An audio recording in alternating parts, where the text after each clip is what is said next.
Magandang araw po mga boxing fans natin dyan. Kumusta po? Boxing update po tayo. Grabe mga idol. Masyadong minaliit itong si Casimero ni Luis Pantera Nery. Ayon kay Luis Pantera Nery mga idol, sisiw at hindi daw ubra itong si Casimero sa kanya. Nakalaban na daw ni Nery ang isa sa mga napakalupit na boksingero. Itong si Naoya Inoue, ang monster kuno ng Japan. Ang two-time undisputed at may bit-bit ngayon sa WBO, WBC at IBF mga idol.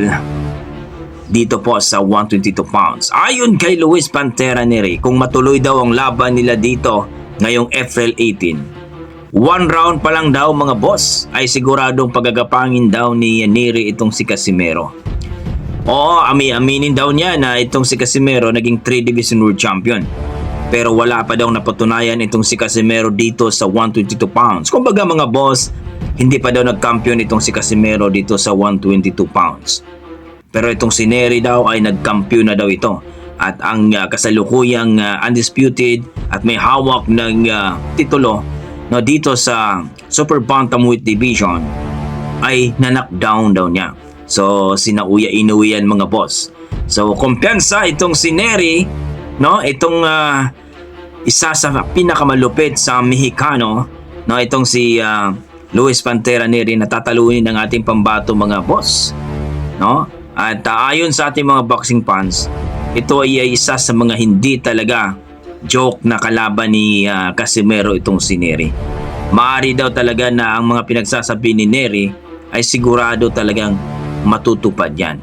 Pero kung makikita natin itong si Cuadrolas Casimero mga boss, ay talagang handang-handa na. Hindi rin natin pwedeng masasabi na easy fight lang itong si Casimero ni Nery. Sapagkat talagang kung magkumpiyansa itong si Nery kay Casimero, sigurado din na isang round lang daw ito. So napakagandang bakbakan ito kung matuloy ito mga idol ngayong April 18. Ayon sa ating mga pinagkakatiwalaang source, ito yung susi daw ni Cuadrolas Casimero na mapalaban siya dito kay Naoya Inoue, no? At mapalaban talaga sa world title fight. So target daw ng promoter ni Casimero na maging 4 Division World Champion siya dito sa Super Bantamweight Division. So marami nagsasabi mga idol na kailangan talagang galingan at impresibo ang dapat na laban ni Casimero dito kay Luis Pantera Nery. Sabi ng mga boxing fans na paborito daw talaga itong si Nery ngayon. So medyo dihado ang ating pambato dito. Kaya ayon sa ating mga boxing fans, siguraduhin daw ni Casimero ang kanyang kondisyon at talunin itong si Nery via TKO daw mga idol. So yan po yung gusto ng mga boxing fans, dahil kung hindi daw ma-TKO itong si Nery mga boss, sigurado talaga matatalo daw ang ating pambato na si Alas. So siguraduhin daw talaga na itong si Nery ay matikio at impresibo ang kanyang panalo dito kay Nery. So kayo mga boss, ano masasabi nyo dito? Easy fight lang ba itong si Casimero ni Nery? Dahil nagyabang itong si Nery na hindi daw uubra itong si Casimero sa kanya. So titingnan natin ngayong April 18 mga boss. Sa Kyrgyzstan ito mangyayari, kaya napakagandang bakbakan ito. Pero ayon sa ating mga boxing fans na siguruhin daw ni Casimero at Nery na makuha ang tamang timbang nila.